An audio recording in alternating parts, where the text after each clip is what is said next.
Welcome back to the channel. In today's video, I'm going to show you guys how to get the shape-shifting filter on TikTok. It's actually really easy and simple to do, just takes about 2 minutes. So all you guys need to do is just head over to the TikTok application and open that up. So I'm just going to head over to my folder here, click on it, and open up TikTok. Once you guys are on TikTok, you want to go to the Discover tab. So it's just that little search tab that you have there. And you want to go up to the top search bar and simply just search for shape-shifting.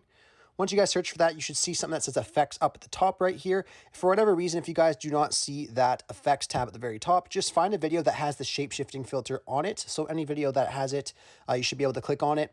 Anyhow, you just want to click on shape-shifting right here, and then you should be able to add it to your favorites. But again, if you guys don't see it here and you won't be able to add it to your favorites, you guys just click on a video that is using it, just like this.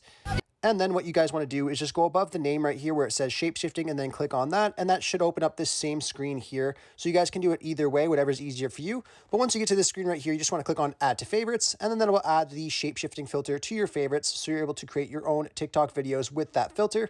Anyhow, I really hope I was able to help you guys out with showing you guys how to get this filter on TikTok. If this video does help you out, be sure to leave a like on it and subscribe for more. Thanks for watching.